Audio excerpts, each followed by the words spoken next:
aujourd'hui. Il est lui-même éternellement Jésus. Il est le même hier, aujourd'hui. Il est le même éternel. Moi je veux chanter pour Jésus. Il est le roi. Dans ma vie de tous les jours. Il est le roi. Sa victoire m'appartient. Désormais, avec toi Jésus, je régnerai à jamais. Pour moi je veux acclamer Jésus. Il est le roi. Dans ma vie de tous les jours. Il est le roi. Sa victoire m'appartient. Désormais, avec toi Jésus, je régnerai à jamais. Hey Yahweh, kumama.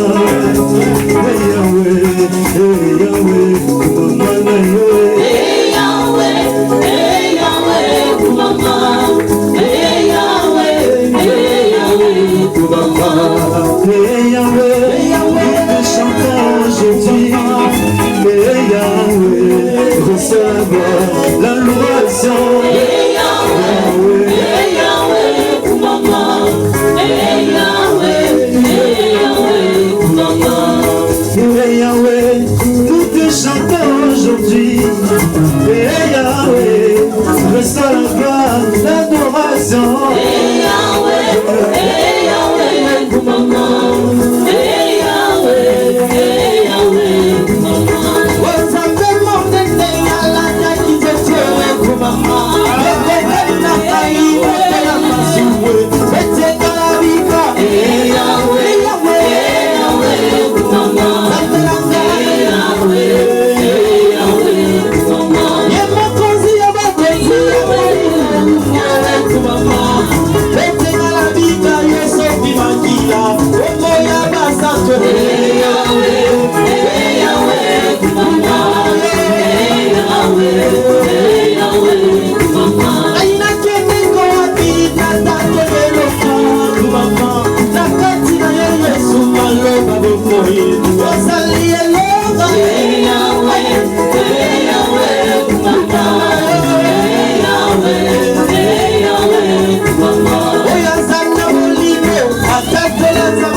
Alléluia,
Que Dieu soit béni.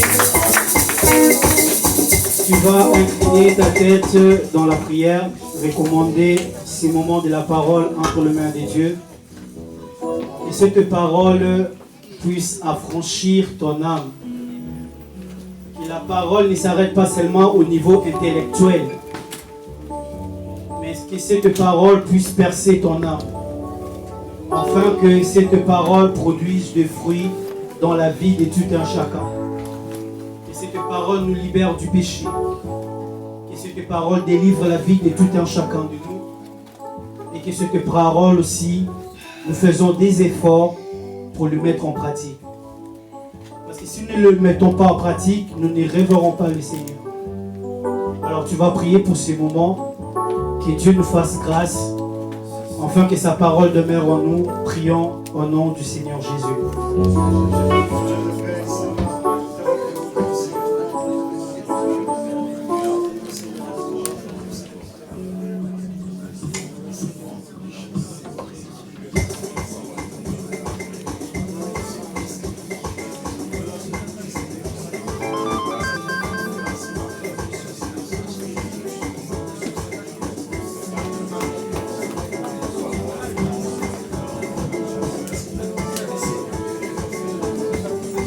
Alléluia.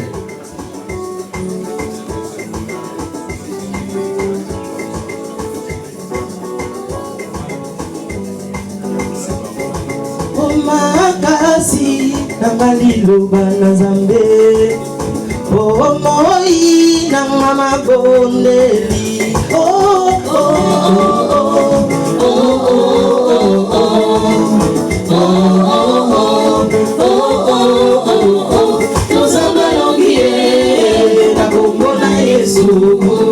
Nous abalongie nakati na kolobo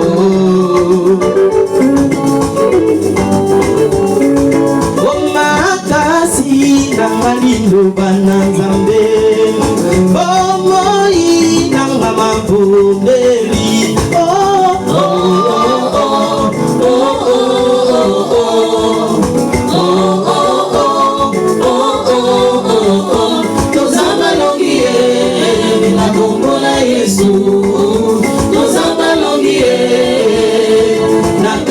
na kolo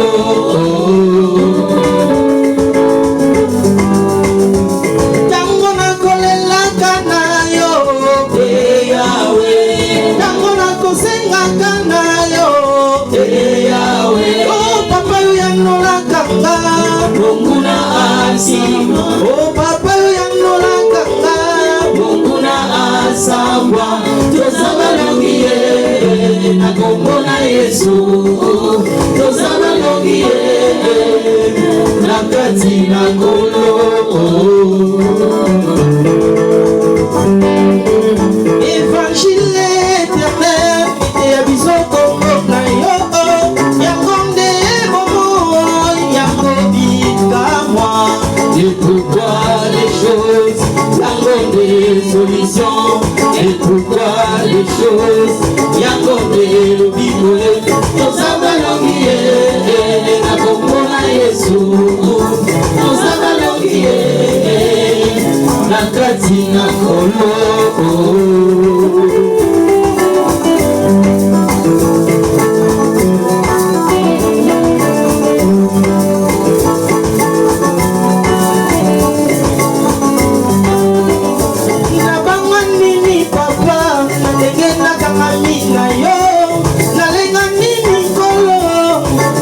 Sunya basantu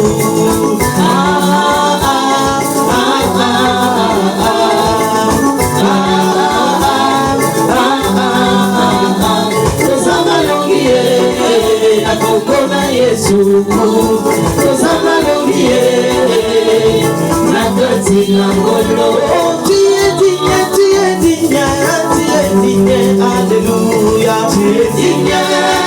Alléluia, alléluia, dans la maison, dans le milieu des airs. Jésus est digne, alléluia. Oui, nous adorons celui qui fait nous donner les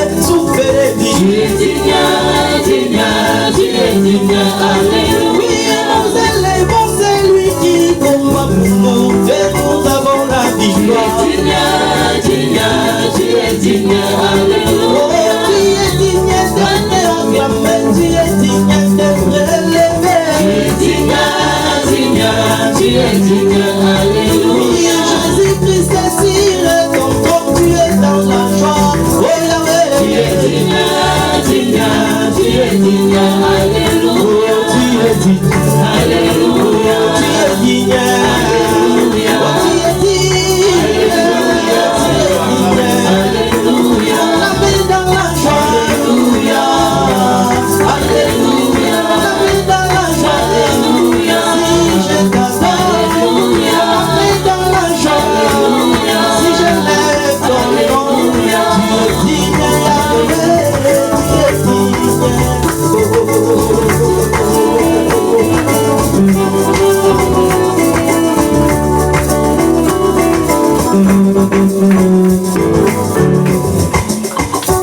Seigneur, merci.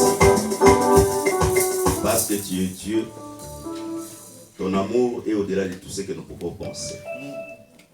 Et nous sommes incapables de mesurer le renouvellement de l'amour que tu manifestes chaque jour dans notre vie. Seul ton nom soit élevé et seul ton nom soit adoré. Tu as créé toutes les choses au travers de ta parole. Et la Bible dit, vous connaîtrez la vérité et la vérité vous affranchira. Beaucoup parmi nous sont venus chercher. Nous sommes venus honorer le Seigneur et nous sommes venus aussi pour que le Seigneur soit la solution à tous nos problèmes. Je crois avec les Écritures, Seigneur, personne t'a croisé dans son passage, dans ton parcours de la vie. Et il est resté tel qu'il était, Seigneur. Nous croyons que tu es le même aujourd'hui, hier et éternellement. Ce que tu as fait hier, tu peux le faire encore aujourd'hui, Jésus. Et tends sa main, Seigneur, pour celui qui est malade, que celui qui est sous l'emprise des malins, pour celui qui a des problèmes sans la solution, Seigneur. Nous croyons le jour que tu as ouvert le livre, le rouleau du livre, il est écrit, Seigneur. Tu as été loin pour annoncer la bonne nouvelle, pour délivrer les captifs et pour rendre libres les opprimés, pour consoler ceux qui ont le cœur brisé. Celui qui a le cœur brisé, qu'il soit consolé cet après-midi dans le nom de Jésus. Celui qui est chargé, qu'il soit déchargé dans le nom de Jésus. C'est toi le véritable Isaacar, l'âne robuste, celui qui est capable de porter nos fardeaux. Accompagne ta parole par la puissance de l'Esprit Saint pour délivrer ceux qui sont sous l'emprise des malins, Seigneur. Nous croyons, Seigneur, cette parole sur le baptême aussi de l'Esprit, Seigneur. Que la grâce accompagne de toutes les choses, Seigneur. Nous détruisons la puissance des ténèbres, les œuvres de Satan qui enlèvent la parole dans le cœur des croyants. Que cela aille dans le lieu aride dans le nom de Jésus. Seul Jésus règne de vie à la fin dans le nom puissant et glorieux de notre Seigneur Jésus-Christ. Nous te disons Amen. Amen. Que Dieu vous bénisse. Amen. Que Dieu vous bénisse encore. Amen. Je vous salue tous au nom de Jésus-Christ. Prenons nos Bibles avant de faire tous les commentaires. Marc 5. Marc 5, je lis au nom de Jésus-Christ. Ils arrivèrent à l'autre bord de la mer dans le pays des Gadéréniens. Aussitôt que Jésus fut hors de barque, il vint devant de lui un homme sortant des sépulcres et possédé d'un esprit impur. Cet homme avait sa demeure dans les sépulcres et personne ne pouvait plus le lier, même avec une chaîne. Car souvent il avait eu le fer aux pieds et il était lié de chaînes, mais il avait rompu les chaînes, brisé le fer et personne n'avait la force de la dompter. Il était sans cesse, nuit et jour, dans les sépulcres et sur les montagnes, criant et se maîtrisant avec des pierres. Ayant vu Jésus de loin, il accourut, se prosterna devant lui. Il cria d'une voix forte, « Y en a-t-il entre moi, toi, Jésus, et fils de Dieu très haut? Je t'en conjure au nom de Dieu, ne me tourmente pas. » Car Jésus lui disait, « Sors de cet homme, esprit impur. » Il demanda, « Quel est ton nom? » Les gens aiment mon nom, lui répondit-il, car nous sommes plusieurs. Il pria instamment de ne pas les envoyer hors du pays. Il y avait là vers la montagne un grand troupeau de pourceaux qui paissaient, et les démons prièrent en disant, envoie-nous dans ce pourceau, afin que nous entrions en eux. Et il leur permit. l'esprit impur sortit, entrèrent dans les pourceaux et les troupeaux se précipita de pente escarpée dans la mer. Il y avait environ 2000 et ils se noyèrent dans la mer. Ce qu'ils faisaient paître, s'enfuir et répandirent la nouvelle dans la ville et dans les campagnes. Les gens allèrent voir ce qui était arrivé. Ils virent auprès de Jésus et ils virent les démoniaques, celui qui avait eu des légions, assis vêtu dans son bon sens. Il fit saisir des frayeurs. Ceux qui avaient vu ce qui s'était passé leur racontèrent ce qui était arrivé aux démoniaques et aux pourceaux. Alors ils se mirent à supplier Jésus de quitter leur territoire. Comme il montait dans les barques, celui qui était démoniaque lui demanda la permission de rester avec lui. Jésus ne lui permit pas, mais il lui dit, va dans ta maison vers les tiens, rencontre-leur tout ce que le Seigneur a fait et comment il a eu pitié de toi. S'en alla et s'est mis à publier dans les décapoles tout ce que Jésus avait fait pour lui, et tous firent de l'étonnement. Prenons une autre écriture, Apocalypse 3, versets 14 à 18. Apocalypse 3. Apocalypse 3.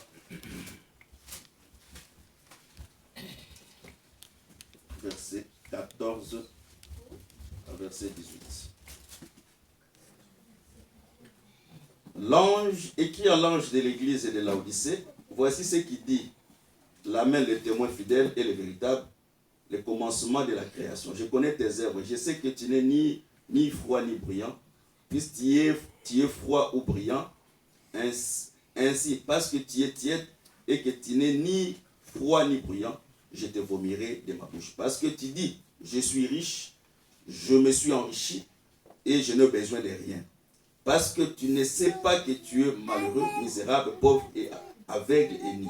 Je te conseille d'acheter de moi de l'or éprouvé par le feu, afin que tu deviennes riche. Et le vêtement blanc, afin que tu sois vêtu, que la honte de ta nudité ne paraisse pas, et que la colère pour oindre tes yeux, afin que tu vois. Prenons encore Ephésiens 2, verset 20. Ephésiens 2, verset 20. Ephésiens 2.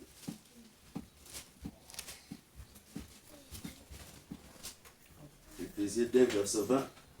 Vous êtes édifiés sur le fondement des apôtres et des prophètes, Jésus-Christ lui-même étant la pierre angulaire. Pour terminer, nous allons prendre une écriture 2 Timothée 2, 25, 26. 2 Timothée 2, 25, 26. Il doit redresser avec douceur les adversaires dans l'espérance que Dieu leur donne la repentance pour arriver à la connaissance de la vérité. Et que revenus de leur bon sens, ils se dégageront du piège du diable qui s'est emparé d'eux pour les soumettre à sa volonté. Que Dieu bénisse la lecture de sa parole. Amen. Que Dieu vous bénisse encore. Amen. Je vous salue tous au nom de Jésus-Christ. Donc nous avons encore la joie parce qu'à chaque fois quand nous venons écouter la parole de Dieu, c'est un moment très important et c'est aussi un moment de bénédiction et de joie parce que nous croyons que Dieu a créé toutes les choses par sa parole. Donc la parole qu'il a créée, cette parole peut aussi changer ta vie. Si cette parole t'ouvre la foi en toi, que Dieu vous bénisse encore. Que Dieu vous bénisse. Nous parlons sur le miracle de Jésus et leur portée prophétique.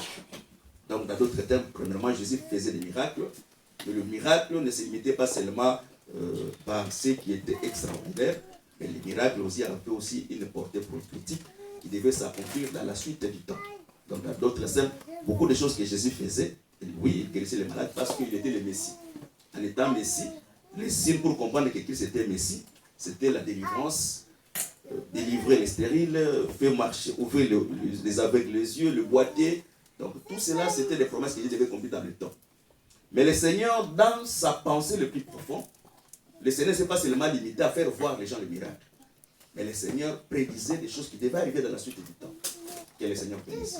Ce qui est plus important, c'est très important de vivre les miracles. Mais tu peux vivre les miracles sans pourtant hériter le ciel et cela ne servira absolument à rien. La Bible dit un jour, le Seigneur a envoyé les disciples, les 70 disciples, pour aller, il a donné le pouvoir de guérir les malades et de délivrer les gens qui étaient sous l'emprise des malades. Et ils sont partis comme tout homme, comme tout prédicateur. Ils étaient dans la joie parce que les malades étaient guéris, les démons étaient soumis. Mais le Seigneur, pendant qu'ils étaient dans la joie, le Seigneur dit quelque chose de très important. Ne vous réjouissez pas parce que les malades vous ont obéi. Mais réjouissez-vous pourtant parce que votre vie, votre nom est inscrit dans les livres des vies de l'année. Donc, dans d'autres termes, ce qui est plus important, ce n'est pas que tu puisses vivre prospèrement sur la terre, mais ce qui est plus important, que ton nom figure dans les livres de vie de l'agneau. Parce que si ton nom est dans les livres de vie, tu vivras éternellement. Pour te démontrer que ce que nous prêchons ici sur cette terre, ce sont les gens que Dieu a choisis d'avance. Parce que moi, je crois à la prédestination. Je crois qu'il y a des vases de la colère que Dieu a prédestinés pour la perdition. Mais il y a aussi des vases de la miséricorde que Dieu a prédestinés pour les sages. Si quelqu'un n'est pas prédestiné pour le sage, même s'il écoute les grands mystères de la parole, même s'il voit des grands miracles dans sa vie, cet homme demeurera toujours incrédule. Même avant 1 heure qu'il meurt, cet homme va retomber encore dans les péchés. Parce que la puissance de la vérité n'est pas en lui. L'apôtre Paul dit ceci avant que je entre dans ma prédication. L'apôtre Paul dit ceci, pendant qu'il disait qu'il y a des gens qui ont cru au mensonge. Il a dit, parce que l'amour de la vérité ne demeure pas en eux, voilà pourquoi ils ont cru au mensonge pour qu'ils soient condamnés. Quand tu vois quelqu'un devenir l'homme de l'église des Noirs, ne te tracasse pas. Quand tu vois quelqu'un devenir kimbanguiste, quelqu'un devenir musulman, ce n'est pas mauvais. Mais c'est quelqu'un où l'amour de la vérité n'est pas en lui. Voilà pourquoi il peut croire à tous ces mensonges pour qu'il soit condamné. Quand je prêche ces choses, j'aime encore me répéter. Je prends l'exemple terre à terre. Quand quelqu'un dans sa bonne conscience, il porte les photos de Branham sur sa chemise. Quelqu'un dans sa bonne conscience, il porte les photos de Kimbangu sur sa chemise. Et quelqu'un dans sa bonne conscience, il porte les photos de Jésus sur la chemise. Et celui qui a porté les photos de Jésus, et celui qui a porté les photos de Kimbangu, et celui qui a porté les photos de Branham, tous ces gens, ce sont des égarés. Pourquoi? Parce que le Dieu que nous sommes en train de dessiner, ce n'est pas un homme physique. Le véritable dessin que nous dessinons, c'est quand nous expliquons la parole telle qu'il devait être prêchée. C'est ça le vrai porteur de Jésus sur la terre. Amen. Parce que le Jésus que nous prêchons aujourd'hui, ce n'est pas Jésus fils de Marie. Parce que si c'était Jésus fils de Marie, on serait déçus. Mais Jésus que nous prêchons aujourd'hui, c'est celui qui est mort et il est ressuscité et il vit des siècles et des siècles. Naturellement, quand quelqu'un meurt, perd son identité. C'est-à-dire Jésus que nous prêchons aujourd'hui, il n'a pas d'identité sur cette terre. Parce qu'il est né de la parole de Dieu. Que le Seigneur vous bénisse. La Bible dit ceci. Il y avait un fou qu'on appelle le fou de Gadara. Dans une ville, il y avait un fou qu'on appelle le fou de Gadara. Cet fou était fou. Sa folie était trop grande. Et la Bible dit, à part Marc, je crois bien Matthieu dit, ses frères les liaient par les chaînes de fer pour chercher comment les dompter. Mais comme la folie était trop grande, le fou était capable de briser les chaînes de fer qu'on liait aux pieds et sur les mains. Je me pose la première question avant que j'entre dans ma prédication. La Bible, parmi les métaux le plus dur, le plus fort, qui ne se rompt pas facilement, c'est le fer. Mais le monsieur qui était possédé par les esprits impurs, il était capable de rompre les chaînes qui étaient dans ses pieds et les chaînes qui étaient dans ses mains. Tellement sa folie était trop grande, comme toute famille, j'entre vraiment dans le naturel, comme dans toute famille. Quand vous avez un fou, des fois le fou fait la honte de la famille. Donc on cherche comment, peut-être parce qu'un fou, c'est quelqu'un qui peut sortir ni sur la rue. Et la nudité, c'est quelque chose, on doit les cacher, on doit les protéger, dans d'autres termes. Ou bien il peut s'habiller avec des habits très compliqués, commence à jeter déjà des pierres dans la rue, ou bien comment insulter des gens. Pourquoi? Parce que ça, c'est le fruit de sa folie. Mais toute famille éduquée, quand vous voyez cela, vous dites donc, on doit aider notre frère, ou on l'enferme dans la maison. Ou encore, on les lie avec les chaînes, afin qu'il reste dans notre maison, même s'il est fou, nous on peut supporter notre frère en étant fou. Que le Seigneur bénisse. Mais le monsieur, bien qu'on l'a lié par les chaînes de fer, il avait la capacité de rompre les chaînes de fer. Premièrement, bibliquement, le royaume des fers, c'est le royaume qui viendra. C'était cet royaume que nous avons aujourd'hui. Mais cet royaume se manifestera plus lorsque l'Antichrist se manifestera. Voilà pourquoi nous appelons que l'Antichrist aussi, il va amener le royaume des fers sur la terre. Ça sera des moments très difficiles. Mais en dehors de l'Antichrist, la loi de Moïse aussi, c'est un chaîne de fer. Que les gens bénissent. Parce que la loi, c'est quelque chose qui était difficile à mettre en pratique. Car personne, un homme charnel, était incapable de vivre la loi. Je me pose la question, la première question. Je n'ai jamais vu, depuis que je suis né, ça c'était la réalité, hein, de je suis que je suis né, je n'ai jamais vu quelqu'un rompre les chaînes de fer. Même la voiture, les camions. Les camions, quand ils tombent en panne, quand le remorqueur vient, il va mettre une chaîne de fer pour les déplacer. Mais l'homme qui est charnel avait la capacité de rompre des chaînes de fer. Voilà pourquoi, spirituellement, un homme possédé, c'est un homme très dangereux. Qu'il soit béni. Un homme possédé par les mauvais esprits impurs, c'est un homme très, très dangereux. Qu'il soit béni. Il peut faire des choses extraordinaires. Il peut détruire la vie de plusieurs personnes. Pourquoi? Parce que la possession demeure en lui.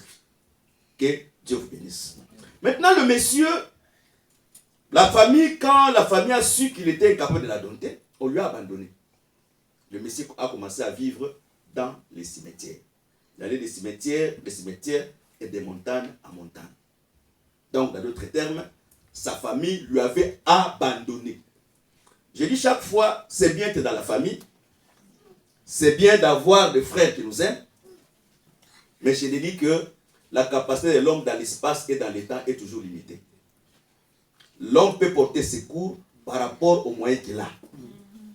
Mais si le moyen, si le problème est plus que ses moyens, cet homme va t'abandonner. Quel est le Seigneur bénisse. L'homme dans sa nature, l'homme peut aider. Mais l'homme n'est pas Dieu. Parce que l'homme est limité. C'est-à-dire, cette famille, ils ont tout fait ce qu'ils pouvaient faire, mais comme la folie était trop grande, la famille aussi a abandonné et le monde a abandonné.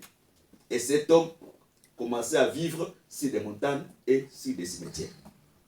Mais le Seigneur était de l'autre côté de Galilée. Il devait traverser vers de l'autre côté. Moi, je crois que Christ, comme tout fils d'Abraham, Christ marchait derrière les traces d'Abraham. Tous les fils d'Abraham, quand vous lisez la Bible, Isaac, Jacob, ils marchaient sur le même trace.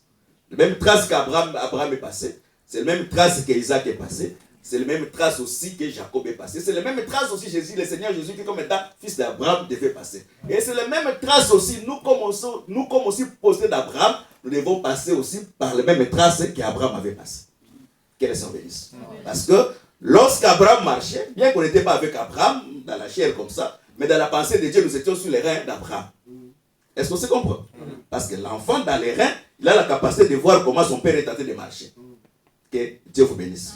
Car la Bible dit, Lévi, il avait payé la dîme quand il était encore dans les reins d'Abraham. Donc dans d'autres termes, tout celui qui ne paye pas la dîme naturellement, il n'est pas ici des reins d'Abraham. Parce que si tu étais dans les reins d'Abraham, tu veux comprendre quoi ce qu'on appelle la dîme lorsqu'Abraham avait payé la dîme. Peut-être que je fais un petit erreur de mots. Quand Abraham avait payé la dîme, que Dieu vous bénisse. Donc Abraham, comme étant le père, comme il a payé la dîme, les fils et la continuité de la vie du père. Parce que les fils, c'est les entrailles du père. Que le Seigneur vous bénisse. La femme, l'enfant, c'est la même chose que le père. Parce que la femme n'est qu'une portion de l'homme. Et l'enfant n'est que les entrailles de l'homme. Parce qu'on appelle l'enfant qui est le fruit de nos entrailles. Que Dieu vous bénisse. Que Dieu vous bénisse encore. Donc, dans d'autres termes, Jésus ne marchait pas comme quelqu'un qui se retrouve le matin à Château Rouge et le soir il se trouve à Château d'Eau. Il n'a pas là où aller. Il en a marre dans sa maison. Pourquoi pas que peut-être sa femme parle beaucoup. Peut-être il n'a pas l'issue de sortie. Nous conseillons aux frères, avant que j'entre dans la profondeur de la prédication, un frère, quand tu quittes la maison, on quitte un lieu pour aller dans un autre lieu avec un objectif bien fixé. On ne quitte pas le demeure là où il y a tes enfants et que les enfants passent beaucoup de temps à l'école. Peut-être vous n'avez pas le temps d'être en famille entre l'homme et la femme, et tu quittes la maison, tu te retrouves à toi à Château-Rouge en train de discuter. Et c'est trop grave. Et c'est plus grave encore pour la femme.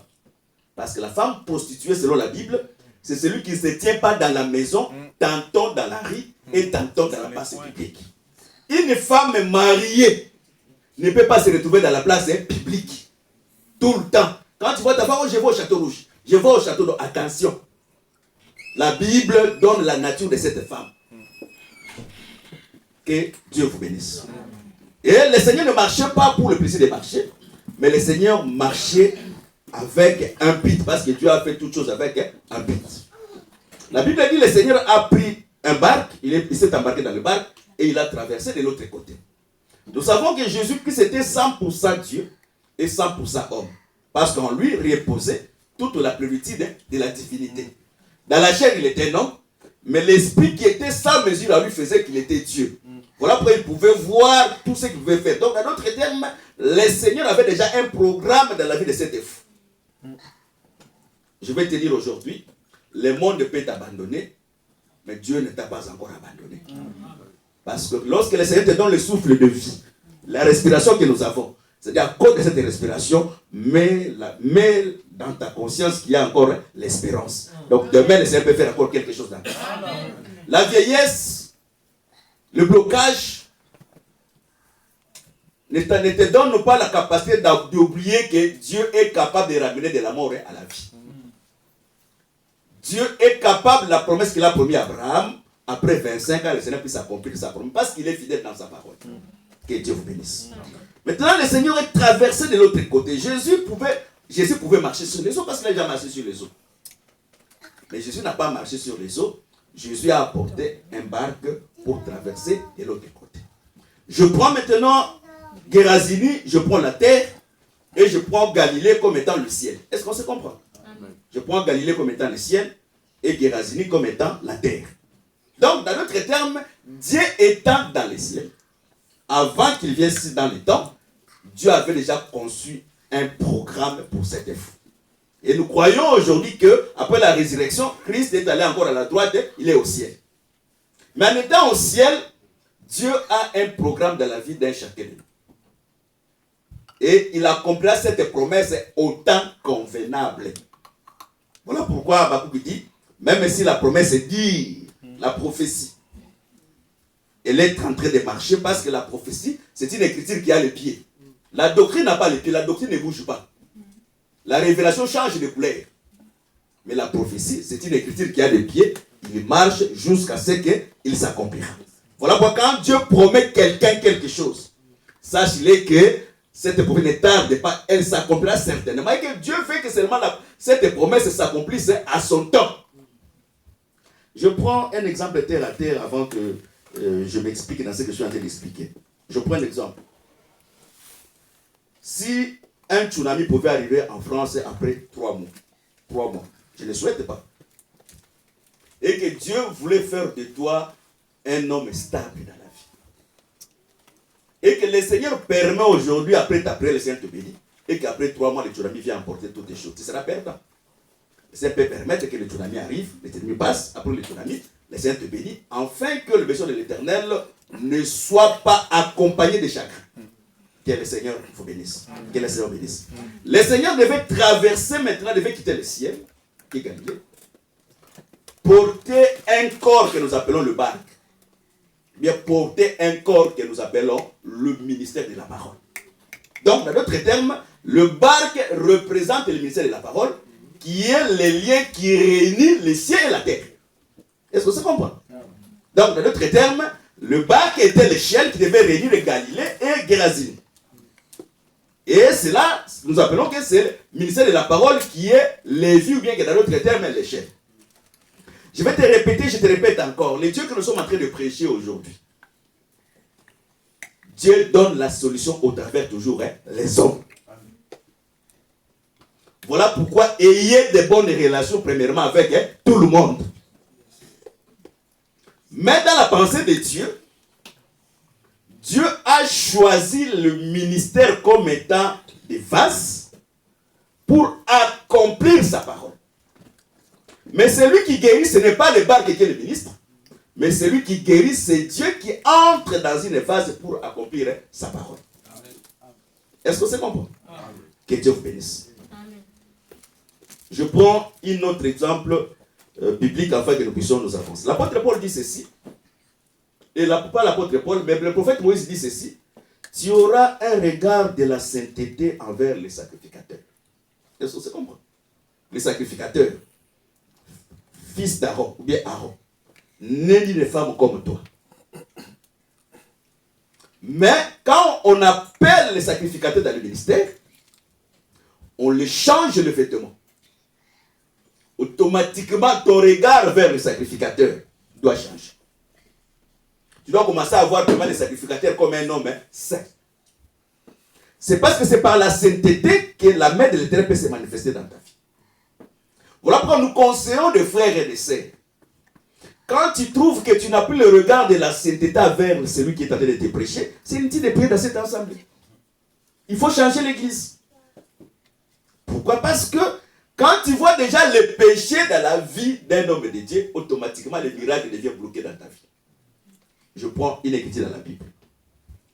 Jésus croise l'aveugle-né. Et Jésus guérit l'aveugle-né. Après que l'aveugle-né puisse recevoir la guérison, les pharisiens et les scribes disent que cet homme qui t'a guéri, c'est un pécheur. Maintenant, l'aveugle-né répond. Il est écrit dans la loi de Moïse qu'un pécheur ne peut pas faire de telles sortes de miracles. Donc, dans d'autres termes, le péché bloque une dimension de miracle. Dans d'autres termes, la sainteté permet que Dieu puisse étendre sa main. Que Dieu bénisse encore. Amen. Donc, dans d'autres termes, l'homme de Dieu est censé de mener une vie de sainteté. Amen. Parce que c'est la sainteté, ce n'est pas la révélation, ce n'est pas parce qu'il prêche bien, ce n'est pas parce qu'il donne beaucoup de prophéties. Non, vous savez, beaucoup, aujourd'hui, il peut y avoir des prophètes qui ont la magie. Il peut y avoir des prophètes aussi qui sont sorciers. Il peut y avoir aussi des prophètes qui sont féticheurs. Qui peuvent aussi prophétiser des choses exactes comme dit la Bible. La Bible ne dit pas que les prophètes vont toujours prophétiser des mensonges. Non, la Bible ne dit pas cela. La Bible dit ceci. Quand tu croises un prédiseur ou bien un prophète, il peut dire quelque chose et que les signes s'accomplissent aussi. Mais toi, tu ne veux pas te limiter seulement dans les signes. Tu dois attendre après avoir accompli les signes de quel Dieu qu'il va te présenter. Mais s'il te présente un autre Dieu c'est quoi? Que Dieu vous bénisse encore. Un autre dans la Bible c'est quoi? L'apôtre Paul dit ceci. Si quelqu'un vous amène un autre Jésus, donc dans d'autres termes, Jésus c'est un enseignement. Mais quand quelqu'un vous amène un autre enseignement, donc dans d'autres termes, c'est un autre Jésus. Et quand on croit à un autre Jésus, c'est ce qu'on appelle, selon le langage de la Bible, la sorcellerie. Nous croyons que les sorciers existent. Mais dans la pensée de la Bible, quand on quitte la doctrine des apôtres et des prophètes, toute doctrine en dehors de cette doctrine, c'est la sorcellerie. C'est même si tu n'as pas volé la nuit. Mais le fait seulement de quitter le vrai enseignement, d'aller écouter un mauvais enseignement, tu es déjà ensorcelé, tu es un sorcier. Voilà. Vous savez, nous avons la doctrine des apôtres. L'église des saints, aujourd'hui nous allons beaucoup des églises des saints. Dans la doctrine de l'église des saints, il faut que je le répète encore, pour les gens qui vont se marier. Ne pense jamais qu'un jour on va prendre les bagues ici pour mettre dans les doigts dans cet ensemble. Ça ne se fera pas. Jamais ici, jamais. C'est impossible. Impossible, jamais. Même si la corruption atteint le niveau le plus haut, ça ne se fera pas. Si vous voulez les bagues, allez à la mairie. Et allez à la préfecture si c'est possible. Amen. Mais ici, dans la doctrine des apôtres, on ne vous les mettra pas. Parce que nous savons que le véritable alliance, ce n'est pas celui qui est dans le doigt. Amen. Mais le véritable alliance, c'est celui qui se trouve dans le cœur. Amen. Parce que l'alliance que nous avons aujourd'hui, c'est le cœur. Amen. Dieu écrit dans le cœur. Amen. La fidélité n'est pas liée à ces choses-là. C'est bien pour les respects peut-être. Voilà. Mais la fidélité est liée par une femme consciente, née de nouveau et baptisée du Saint-Esprit. Amen. Qui a la connaissance que mon corps ici est réservé pour mon mari. Voilà pourquoi, dans les lieux très saints, les sacrificateurs seuls entraient une fois par année. Amen. Pas les filles des sacrificateurs entraient. La mine des sacrificateurs n'entrait pas dans les lieux. Parce que dans les lieux très saints, l'arche était nue. Mais quand l'arche veut marcher, on lui couvre les vêtements. Et on les couvre avec pudeur et modestie. On ne voyait même pas où se trouve la manne, où se trouve la verge d'Aaron, où se trouve la verge d'Aaron qui avait flairé, où se trouve l'état de la loi. L'arche était... On ne savait même pas où est le tour de la propitiatoire. Pourquoi? Parce que l'arche marchait voilée. Voilà pourquoi une sœur du Seigneur, celui qui a reçu l'évangile, on ne peut pas courir derrière lui en fait qu'il s'habille correctement. Mais lui-même, dans sa conscience, en étant la femme d'une autre personne, il doit couvrir son corps. Amen. Que Dieu vous bénisse. Et je ne comprends pas. Des frères ou bien des hommes, je ne sais pas s'ils sont possédés par les mauvais esprits impurs. Il y a des femmes qui permettent à la maison que leurs femmes s'habillent avec légèreté pour sortir dans la rue. Et quand il sort, les gens sont en train de regarder sa femme comme elle est en train d'exposer son corps. Lui, il est content qu'il est en train de marcher avec une belle femme. Mais c'est grave. C'est-à-dire, le mari lui-même, il est possédé par les mauvais esprits impies. Et c'est ces esprits-là qui les poussent, en fait, que sa femme puisse s'habiller de cette manière-là.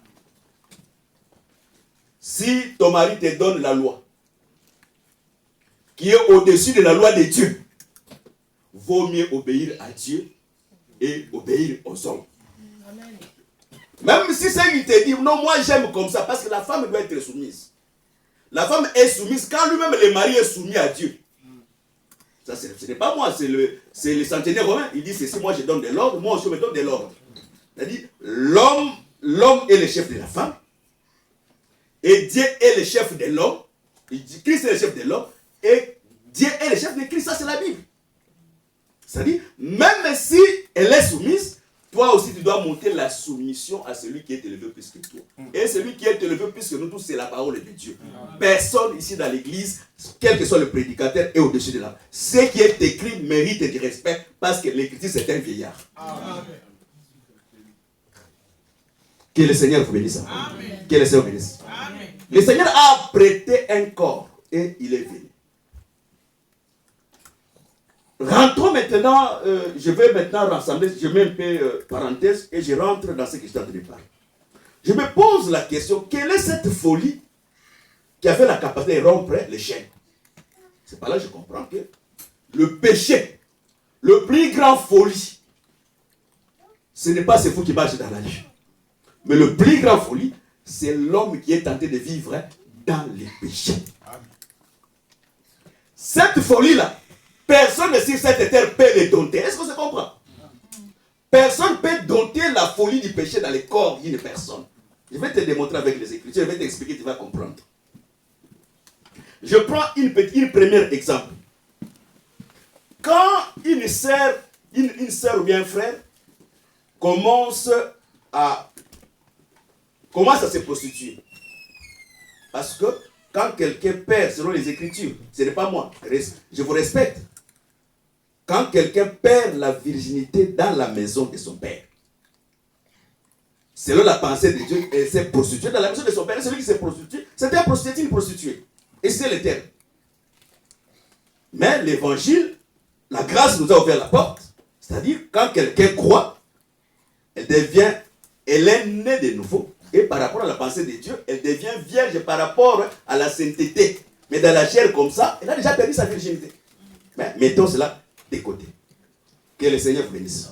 Maintenant, quand quelqu'un commence à se prostituer, il va premièrement commencer à se prostituer en secret. Elle fera les efforts que dans la maison, que personne ne sache qu'elle a commencé à se prostituer. Mais comme le péché, c'est une semence qui germe.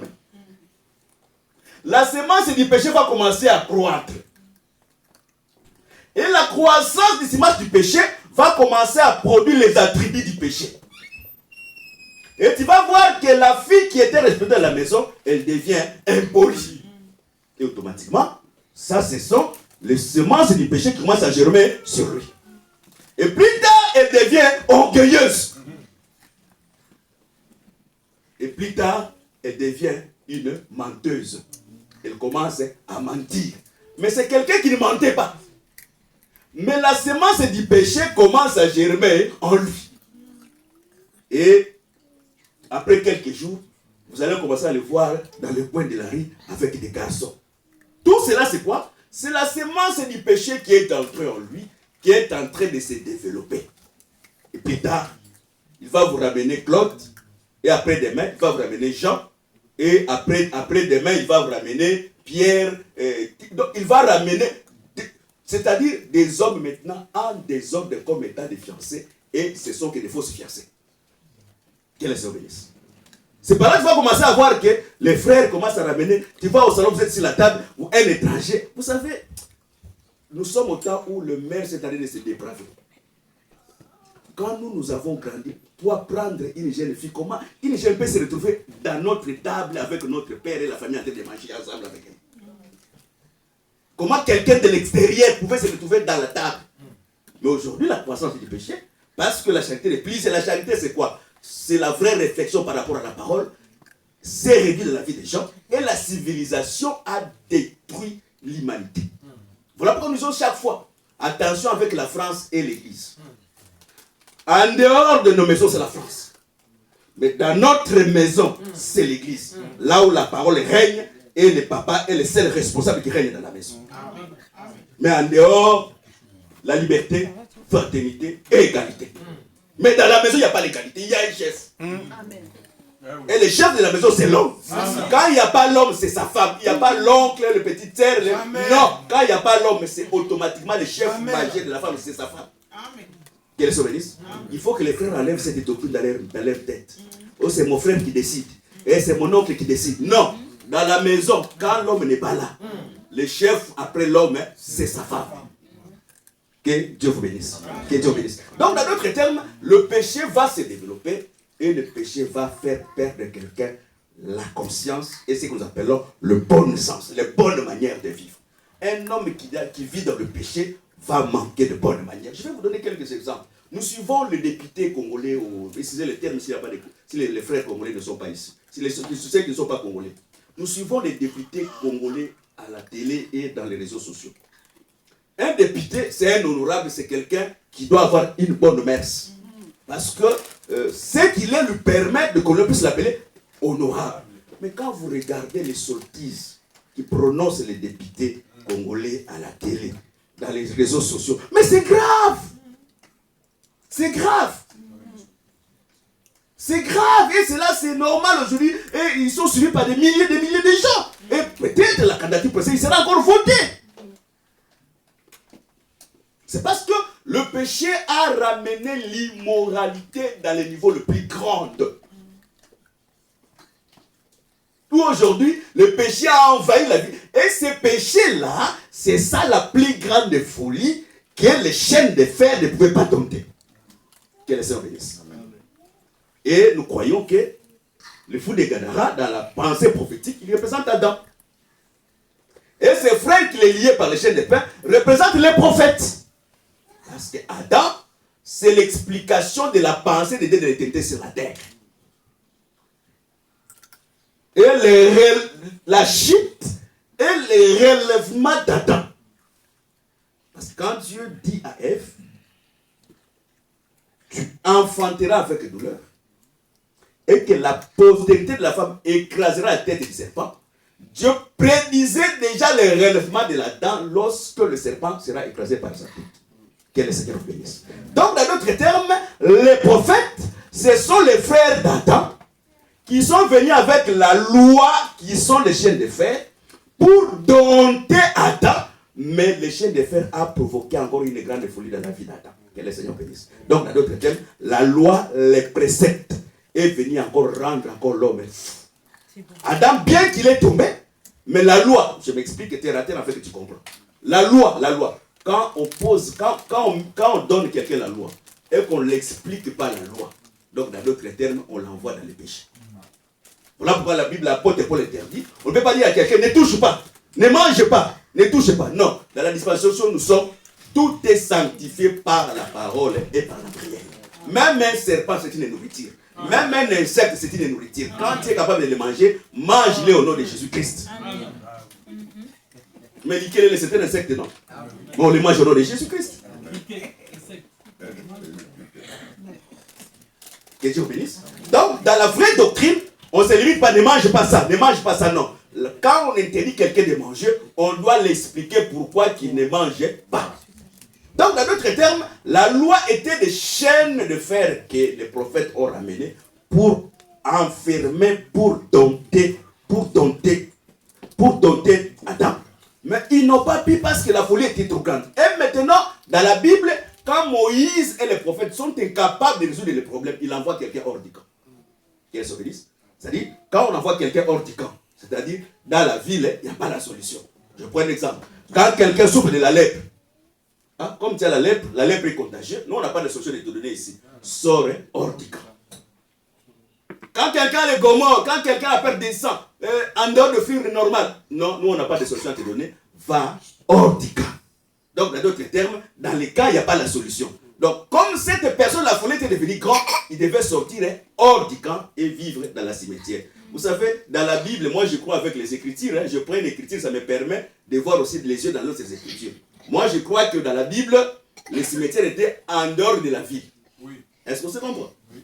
Dans la Bible que nous lisons ici, les cimetières n'étaient pas dans la ville, mais les cimetières étaient en dehors de la ville. Je prends une écriture. La femme de Naïm, lorsque son fils est mort, Jésus-Christ est entré dans la ville. Mais il sortait avec les cortèges en dehors de la ville.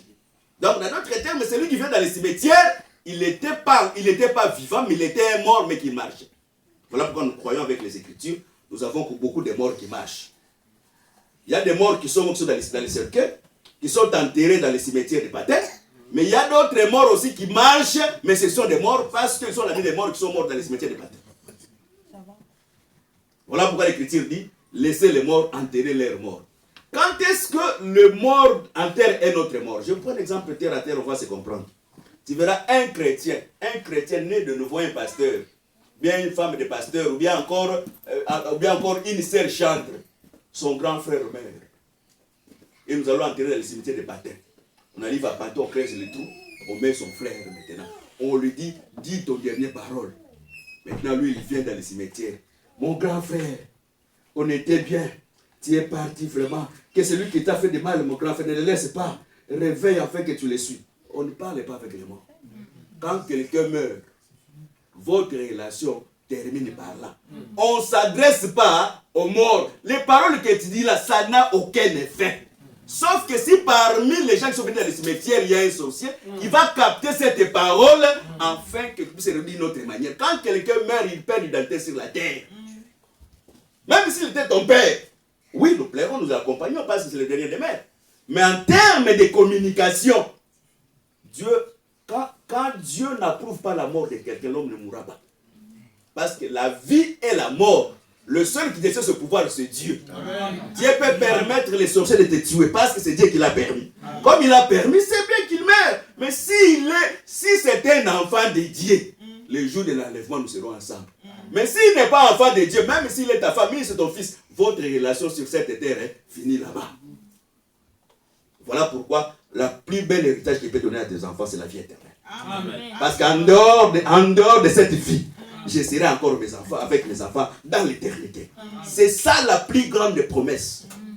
Que Dieu vous bénisse. Donc, l'homme courrait maintenant des cimetières en cimetières, des montagnes en montagnes. Moi, je crois que les églises, ce sont des cimetières. Même l'église, c'est un cimetière. Mais les cimetières se diffèrent dans quel cimetière on a enterré les prophètes. Parce qu'on peut... Vous savez, dans la Bible, on a enterré un prophète dans un cimetière. Vous avez déjà lu cette écriture. On avait enterré le prophète Élisée. Mais il y avait quelqu'un mort qui était mort et on a commencé à le transporter. On est allé avec lui. Et bien la guerre est venue, ils ont jeté la mort dans les sépulcres d'Élisée. Parce que les sépulcres d'Élisée, on ne les ferme pas. on laisse ouverte. Quand on l'a jeté sur les sépulcres, les os d'Élisée, quand il a touché les os d'Élisée, il est revenu à la vie. Donc, dans d'autres termes, l'église, c'est un cimetière où les os de Jésus, qui est la doctrine, là où il y a la doctrine, la mort n'entre pas. Amen. Parce que la doctrine nous oblige à vivre dans la sainteté, dans la sanctification et dans le respect de la parole. Voilà pourquoi l'Écriture dit, si quelqu'un retient ma parole, respecte ma parole, qu'il demande ce qu'il veut, le Seigneur va le faire. Si nous prions, et que souvent nos prières ne sont pas adressées, premièrement parce que nous n'avons pas le respect de la parole. Amen. Quand on respecte la parole, tout se fera automatiquement. Amen. Que Dieu vous bénisse encore. Que Dieu vous bénisse. Il marchait de cimetière en cimetière, de montagne en montagne. Les églises que vous voyez ici, surtout une église ici qui fait beaucoup de succès ici en France, Bostra. Et dans Bostra, il y a des millions qui vont dans cette cimetière et ils vont mourir. Ils sont morts déjà là-bas, mais ils vont mourir encore là-bas. Rentrons un peu dans les réalités. Qu'est-ce que signifie Bostra? Quand vous lisez Bostra dans la Bible, Bostra c'est le lieu de la carnage. Jésus, lors dans ses secondes venues, il viendra pour se venger. À ce moment, il viendra avec les habits tels du sang. C'est ça qu'on appelle Bostra. Donc Bostra, ce n'est pas un lieu de la vie. Bostra, c'est un lieu de la colère de Dieu. Et tu vas voir beaucoup de millions de... Ah, moi j'ai pris ce Bostra. Mais tu pries dans la colère de Dieu, tu es maudit. Amen. Et tout ce qu'on prêche dans Bostra n'amènera personne dans la vie éternelle. Parce qu'on prêche que des conseils matériels qu'on peut recevoir par un conseiller, ou par un conseiller, comment on appelle un conseiller assistant social. Donc dans notre terme, le pasteur de Bostra, c'est un assistant social. Amen. Amen. Ça c'est vrai. Je vous donne maintenant les conseils qu'il donne. Il dit, vous les Parisiens, avant quand vous allez à Kinshasa, vous respectez. Mais quand vous allez à Kinshasa, vous commencez à draguer des femmes qui n'ont pas de votre valeur. Qui vous dit que si vous venez en Europe, vous avez les valeurs? Qui vous a dit ça? Il y a des gens, je parle mal français moi, mais il y a des gens qui parlent mieux français que moi. Ils ont peut-être une bonne éducation. La valeur de l'homme dépend de son éducation et des valeurs que Dieu a inculquées. Tu peux être ici en Europe, mais tu peux être une prostituée. Sans valeur, sans une bonne identité. Qui vous a dit que tous ceux qui sont ici, nous avons reçu? Il y a des gens qui ont reçu plus que nous. Que Dieu vous bénisse. Mais à Bostra, c'est ça. Maintenant, on dit, vous aussi les femmes, soyez polis. Vous exagérez avec les hommes. L'église, amen, amen. Non. Ça, ce n'est pas le ciel. L'église, nous venons prêcher le ciel.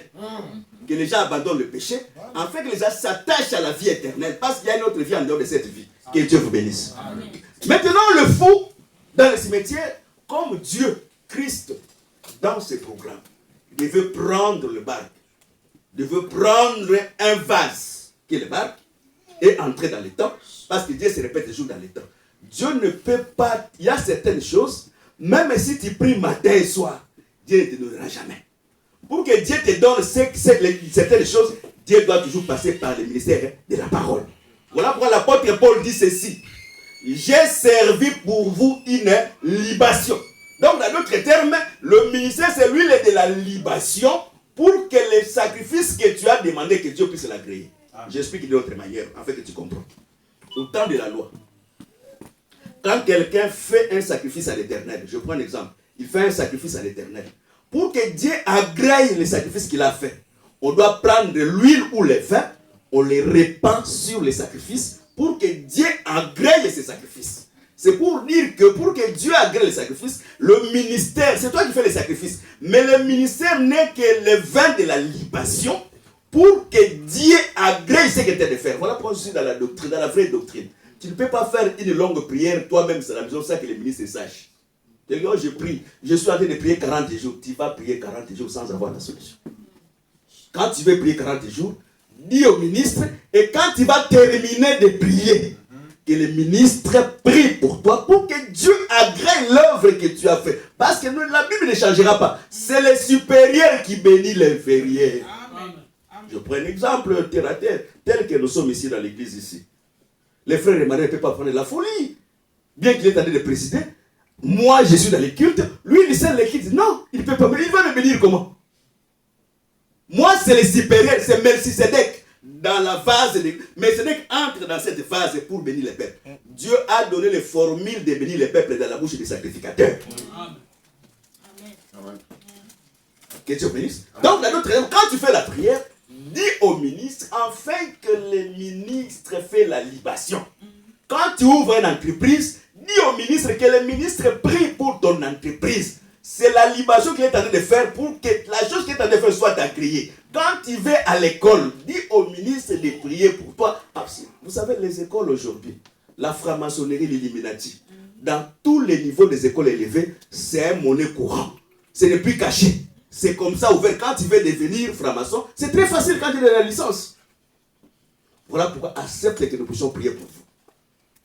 Accepte. Même le travail ici, quand tu as un travail avant de commencer, demande que nous prions pour toi. Tu peux aller au travail, le premier jour du travail, tu trouves un sorcier marabout là-bas. Il te maraboute et puis tu fais du travail. Tous ces les Fatimata, tous ces Youssef que vous voyez, les Youssef et les Youssoundour que vous voyez dans les entreprises, ils sont des marabouts au pays. Mais tu regrettes comment un frère crie envers un chef. Le chef que toi donne du respect, mais le chef craint le travail qu'il a. Mais c'est le maraboutage, vous voyez que c'est normal. Quand quelqu'un devient chef, c'est-à-dire qu'on lui donne le pouvoir d'avoir l'autorité sur les autres. Mais cette autorité doit être bien gérée. Mais il y a des gens, ce n'est pas les autorités qui les gèrent, mais c'est celui qui gère toute une équipe. Vous croyez que cet homme-là, il est seulement comme ça? C'est par le pouvoir naturel. Non! Que Dieu bénisse. Que Dieu... Voilà pourquoi Élisée a dit ceci à Géasi. Il a dit, quand tu recevais l'argent de Naaman, mon esprit était avec toi. Donc, quand tu es dans une église, partout où tu travailles, l'esprit ministériel est avec toi. Oui.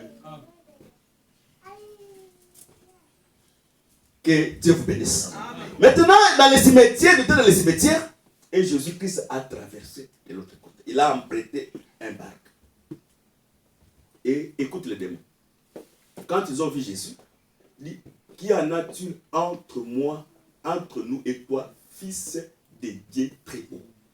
Donc les démons reconnaissent que Jésus est le fils de Dieu. Et écoute un peu encore les démons. Ne nous tourmentez pas parce que ce n'est pas notre temps. Est-ce qu'on se comprend? Qui a enseigné les démons le temps? C'est donc dans notre terme, les démons avaient la notion du temps qu'on ne pouvait pas le tourmenter aussi longtemps que le temps n'est pas accompli. Donc dans notre terme, les démons que vous voyez aujourd'hui, vous n'aurez jamais le pouvoir de brûler les démons. Parce que les démons, sachez qu'il y a un temps que les démons seront brûlés. Mais Dieu nous a donné seulement le pouvoir de chasser les démons. Nous avons laissé le pouvoir de chasser les démons pour les envoyer dans les lieux arides. Que Dieu bénisse. Naturellement, quand on parle de les lieux arides, c'est le désert. Mais bibliquement, Jésus n'explique pas comme ça les lieux arides. Écoute les démons. Ne nous tourmente pas. Envoie-nous dans les troupeaux des porcs. Donc les porcs avaient leur pasteur. C'est-à-dire, les démons, quand ils quittent dans le corps de quelqu'un, ils entrent dans les troupeaux des porcs. Or, les porcs dans la Bible, ce sont des hommes animaux. Voilà. Quand on chasse les démons ne vont pas au désert là-bas au Mali. Mais quand on chasse les démons entrent dans la vie des hommes charnels. Voilà pourquoi il y a certaines personnes, même si leur condition de vie était moins pire, mais quand nous chassons un démon ici, les démons cherchent là où aller, ils entrent dans les déserts. Le désert, c'est quoi? C'est le lieu qui est l'absence de l'eau. Donc, dans d'autres termes, tout celui qui sa vie a l'absence de la parole de Dieu, c'est un désert et c'est une habitation des démons. Ça, c'est vrai, ça. Amen. Et nous croyons, dans les cultes tels que nous sommes, nous allons chasser les démons. Et les démons vont aller dans un assemblée qu'on appelle Bostra. Parce que les pasteurs de Bostra, c'est les pasteurs des troupeaux de porcs. Parce qu'ils n'ont pas la vie de la parole. Allez là-bas, mon frère. Regardez comme les femmes s'habillent. Regardez comme les gens s'habillent. Ils respectent. Si tu cherches Jézabel, la manière que Jézabel était maquillée, tu vas les trouver là-bas. L'église, qu'on sache que c'est l'église des saints, c'est par rapport, premièrement, à voir comment les sœurs s'habillent dans l'église. Ça, c'est le premier signe pour savoir que c'est l'église des saints. Quand tu vois les sœurs s'habiller dans le désordre dans une église, sache les doutes de cette église des saints. C'est ça. Sortez même. Naturellement, ce n'est pas moi, c'est la nature. C'est la femme qui éduque une nation. Quand la femme, ça n'est pas moi, ce n'est pas de la Bible. Mais quand maintenant la femme est incapable d'éduquer, donc c'est le chaos. Que Dieu vous bénisse. Amen. Maintenant, Jésus-Christ est traversé de l'autre côté. Il a croisé les témoins. Quand vous lisez Marc 5, la Bible dit qu'il était possédé d'un esprit impur. Mais lorsque Jésus a posé la question, il dit que nous sommes un légion de démons. Donc, dans d'autres termes, les mauvais enseignements, la vie du péché, le péché qui a un seul péché. Dans le péché, il y a beaucoup de sous-péchés qui forment ce que nous appelons le péché. Que Dieu bénisse. Voilà pourquoi la Bible dit ceci. Quand quelqu'un ne respecte pas une seule loi, il devient coupable de toutes les lois. Ça, ce n'est pas moi, c'est le frère Jacques qui dit. Je prends un exemple. Quand la Bible dit qu'il ne vole pas, quand quelqu'un vole, c'est-à-dire il ne brise pas seulement la loi de voler, mais il devient coupable de toutes les autres lois. Même s'il n'était pas impudique, il devient impudique. Tu peux voler, je peux t'appeler derrière le vol que tu es un sorcier. Donc moi, je ne vole pas. Non, parce que tu as volé, tu as transgressé une loi, et toutes les lois, tu deviens coupable de toutes les lois. Qu'elles soient bénisses. Écoute maintenant les démons. Nous sommes plusieurs. Nous formons un légion. Donc, dans d'autres termes, la possession de cette personne-là, tout ce qu'on voyait, c'était la possession qui était en lui. Quand quelqu'un est possédé, il peut bien s'habiller. Mais il est possédé. Pourquoi? Parce que tout ce qu'il fait ne réussit pas. Parce que les démons influencent son commerce. Les démons influencent son mariage. Les démons influencent. Je prends un exemple. Quand une sœur est possédée par un mauvais esprit impur, dans la maison, elle a commencé à se poursuivre en secret. Et que la maman ou bien les papas ont remarqué, on le fait asseoir, on commence à l'expliquer. Oh, il ne faut pas faire ça, il ne faut pas faire ça. Non, quand la femme, la sœur commence, ou bien les frères commencent à se poursuivre en secret, il doit passer par la délivrance. Parce qu'un mauvais esprit ne sort que par la puissance de la parole. Et le conseil que vous êtes en train de te donner, ce sont des chaînes de fer. Parce qu'il il peut te poser la question, maman, est-ce que toi-même tu étais mariée vierge? Maman, est-ce que nous sommes dans le 40e papa? Donc, tout cela sont des questions, il ne va pas te poser, mais il se pose intérieurement. Donc, dans notre terme, tes conseils deviennent des chaînes de fer.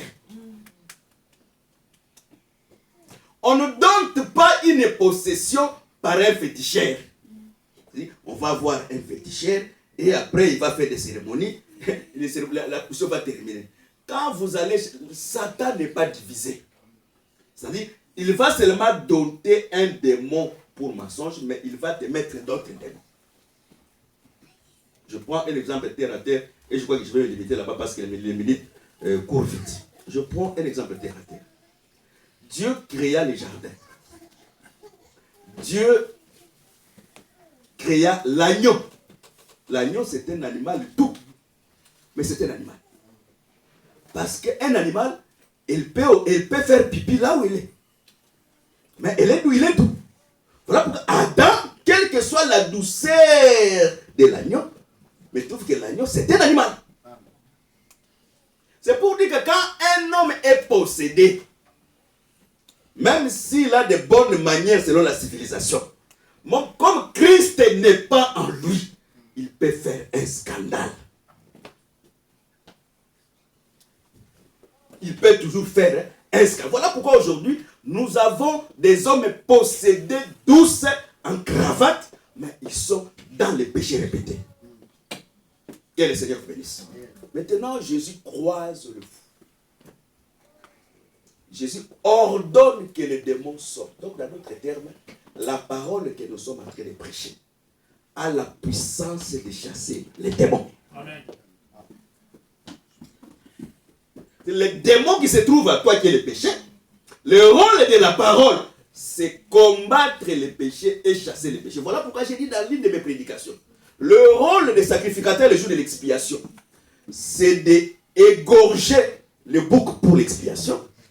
Et aussi de prendre le bouc Azazel, celui qu'on a confessé le péché, de les chasser hors du camp.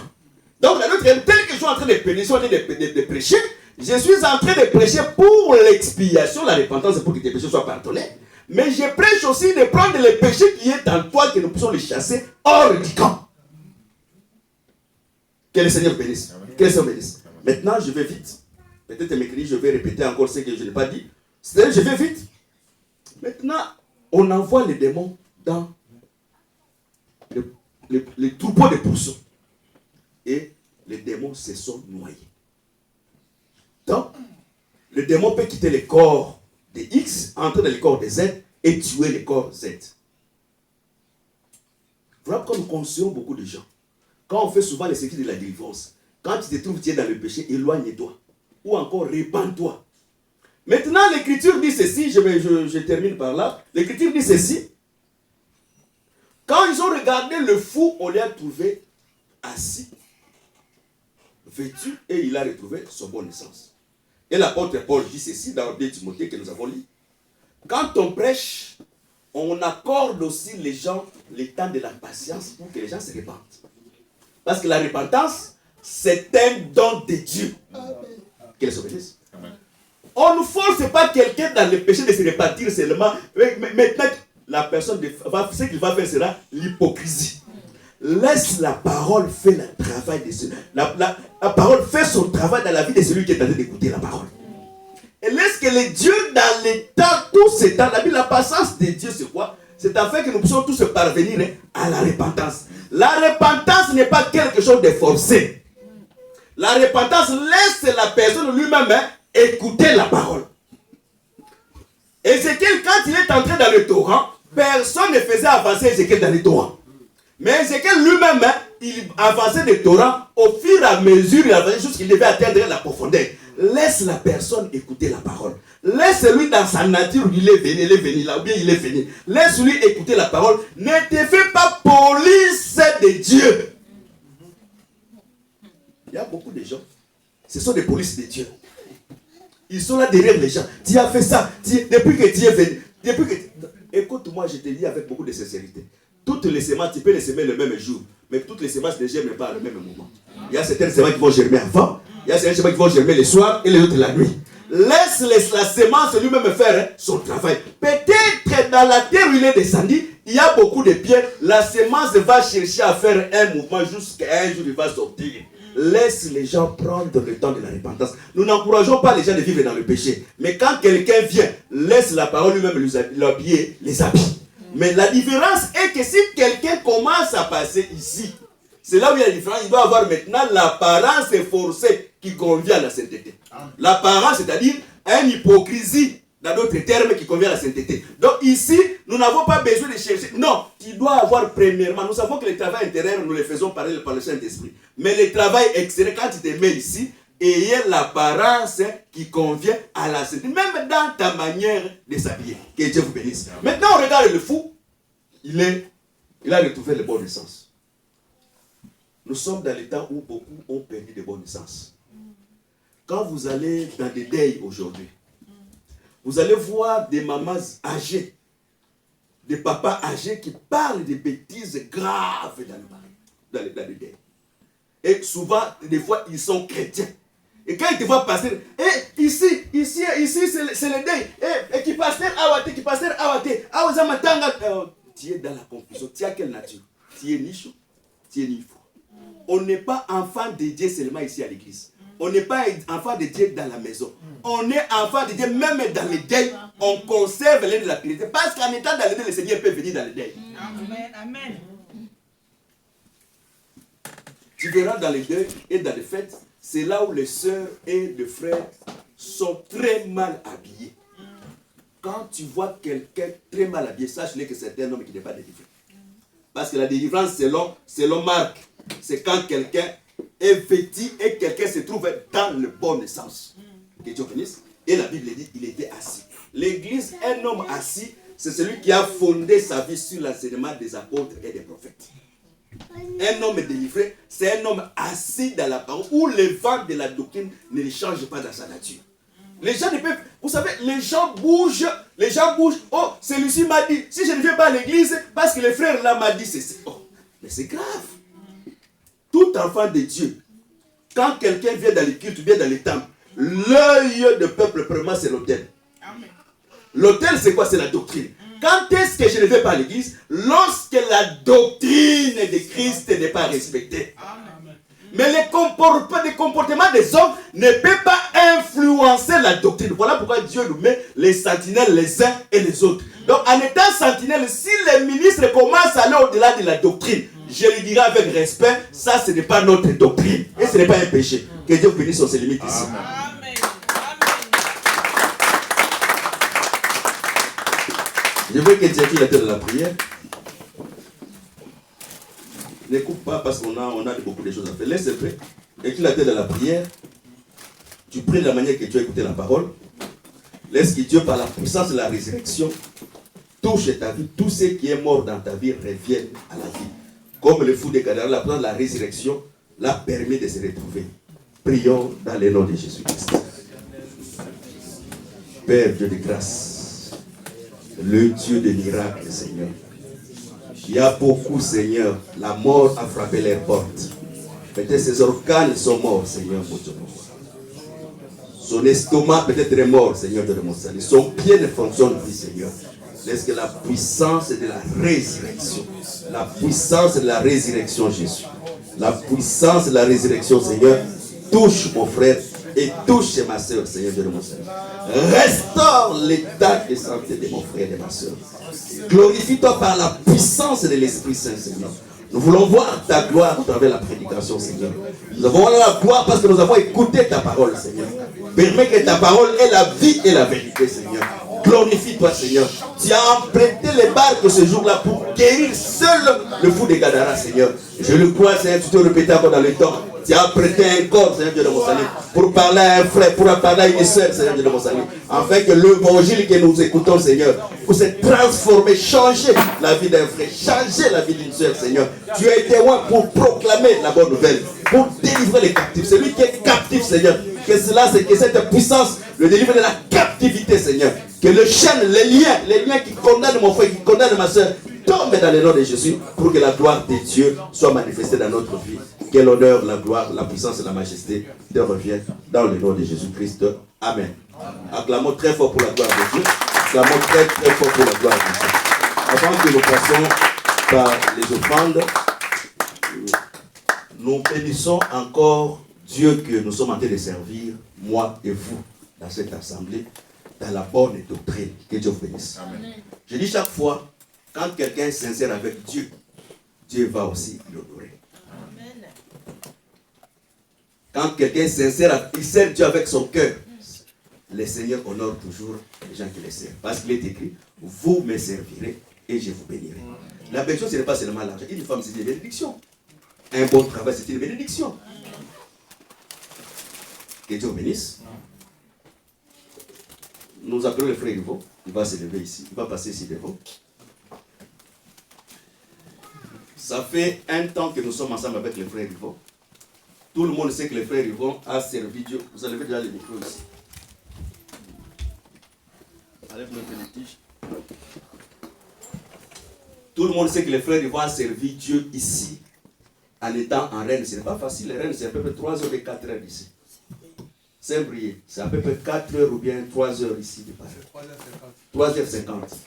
Donc les frères, ils vont servir Dieu aller-retour et le dimanche matin, ils devaient aller au travail vers à peu près 4 heures du matin. Mais le Dieu de Saint, le bon Dieu, le grand Dieu, c'est-à-dire que quand on sert, il te bénit.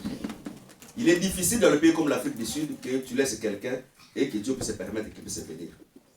Comme vraiment il était fidèle dans sa pensée, parce qu'il faut vivre la fidélité dans la pensée. Il faut prendre aussi l'engagement de chercher comment faire revenir ta famille et tes enfants, ou bien ta femme. Le problème n'est pas seulement que tu as une famille, mais avoir aussi cette bonne intention, cette bon engagement de ramener ta famille dans le pays que nous sommes. Si tu as cette volonté, le Seigneur va mettre sa main sur toi et cela se manifestera. Que Dieu bénisse. Le frère Yvon est venu ici, il était fiancé, après il s'est marié. Tout le monde sait que le visa n'est pas ton oncle. Le visa, ce n'est pas le visa de ton oncle.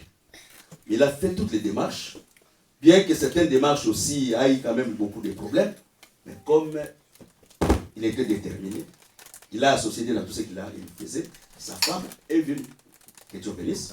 Donc aujourd'hui, l'église, nous allons prier pour les frères Yvon, aujourd'hui parce qu'il est au complet. Pendant tout ce temps que la femme des frères Yvon était absente, c'était l'état de fiançailles selon la Bible. Hein? Parce qu'il y a les différences entre les fiançailles selon les Bakongo, les Baswahili, les Baluba et les Ivoiriens et les Camerounais. Mais selon la Bible, c'est le temps où l'homme a déjà payé sa dette, comme Marie, femme de Joseph. Il a déjà payé sa dot. Pendant qu'on est en train de conseiller la femme, là où il n'a pas encore connu sa femme, c'est là qu'on appelle le temps des fiançailles selon la Bible. Un fiancé en Israël, c'est quelqu'un qu'on a payé la dot. Voilà pourquoi les fiançailles, dans la doctrine, c'est déjà le mariage, dans les procédures du mariage. On ne change pas de fiançailles dans cette assemblée. Quand il vient nous présenter quelqu'un, sachez-le que nous, quand nous disons oui dans cette fiançaille, vous demeurez fiançailles. Parce que d'ailleurs, on ne permettra pas qu'un frère change de femme dans cette assemblée. Tu étais dans celui-là, tu changes dans celui-là. Non, là, tu as oublié l'adresse de cette église. Que Dieu bénisse. Donc, les frères, ils vont aujourd'hui, nous allons prier pour lui comme marié. Hein? Est-ce qu'on se comprend?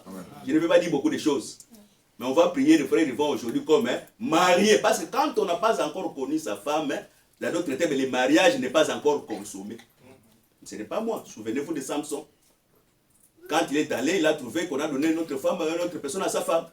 Donc, les mariages débutent dans ce dernier processus. C'est quand l'homme et la femme sont au lit. Okay? Dieu vous bénisse. Nous allons appeler la sœur Christelle, qui est la femme des frères, il va passer devant. Donc, nous allons prier pour lui. Que Dieu vous bénisse. Vous connaissez le pasteur Léonard? Qui connaît le pasteur Léonard? Le pasteur Léonard Kabunda. Je crois que ma sœur, il faut reconnaître le pasteur Léonard. Il est venu prêcher là-bas. Quand on était encore à Pierrefitte. À Pierrefitte Step. C'est sa première fille. Et ma sœur, tu vois sa figure, donc c'est porté craché de Léonard. C'est Léonard en miniature. Donc mettez-vous ici. Nous allons prier pour elle.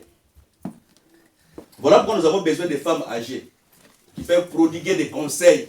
Maman, il faut seulement dire dans la doctrine, mais il devait prodiguer quand même des conseils aux jeunes filles. Que Dieu bénisse. Amen. Donc, nous allons prier pour elle. Que Dieu bénisse ces mariages. Que Dieu les accompagne. Que la sœur donne jour même à 4 jumeaux. Parce que l'âge des frères, ils vont avancer. Amen. Donc 4 jumeaux. Il y a beaucoup d'enfants. Amen. Quelqu'un vient tenir le micro pour moi. Christ pour bien. Je veux que toute l'église, nous allons prier pour eux. Nous allons prier pour Yvon et la sœur Christelle. Bon, prions dans le nom de Jésus. Seigneur, Dieu de grâce, tu nous as donné la bouche pour bénir. Nous bénissons ces couples. Laisse que le miracle de la bénédiction s'opère, Seigneur. Tu as dit à Adam, soyez bénis, soyez féconds, dominez sur toutes les choses. Nous les bénissons afin qu'ils soient féconds, Seigneur de Christ. Que la sœur Christelle soit un aide semblable qui veut porter encore un plus dans la vie de notre bien-aimé. Que le frère qui va plus aimer sa femme comme dit l'Église. Et que la sœur Christelle soit soumise à son mari. Nous détruisons toutes les sortes de démons, des possessions, des attaques, des liens de famille, des coutumes, des condamnations. Nous chassons cela dans le nom de Jésus. Nous les bénissons, Seigneur Dieu de mon salut, avec la fécondité, la grâce, la stabilité, la paix, Seigneur, les accompagne, Seigneur. Car la Bible dit le fruit de la chair se met dans la paix, Seigneur. Soyez bénis, Seigneur. Multipliez-vous, remplissez la terre, Seigneur. Que l'Éternel soit avec cette couple. Aussi longtemps qu'ils seront ensemble, comme la Bible dit, sur 2 personnes, Seigneur, mon Dieu, mon roi, ça pour demander quelque chose que le ciel leur accorde, Seigneur. Accorde-les. Frère, ils vont t'asservir dans cette église avec fidélité. Ils méritent que tu le bénis et nous les bénissons dans le nom de Jésus-Christ. Amen. Amen. Acclamons pour la gloire de Dieu. Que Dieu vous bénisse. Parce que elle devient automatiquement Christelle Mangaï. Et nous souhaitons que les jeunes frères se marient aussi dans l'église, mais dans l'ordre. Que les jeunes gens, cette fois, se marient, mais dans l'ordre. Amen. Que Dieu vous bénisse. Amen. Je crois qu'ils se sont mariés. Jusque-là, on n'a pas encore ici la sœur Christelle. Je crois qu'on va parler avec les frères Yvon. Il a déjà fait les mariages coutumiers qui est biblique. Mais je crois qu'il doit faire aussi les mariages civils. Et les mariages civils nous permettent, même si nous n'allons pas organiser une grande fête, mais si les moyens les permettent, on fera une grande fête, mais si les moyens ne les permettent pas, que nous puissions aussi nous réjouir ensemble avec cette couple. Que Dieu bénisse. Mais ils vont te donner le conseil, fais vite, hein. Là j'avance. Il ne faut pas être comme moi, tu auras un seul enfant et ça sera des problèmes. Que Dieu vous bénisse. Amen. Nous passons au communiqué. Jusque-là, nous n'avons pas encore payé la salle. Et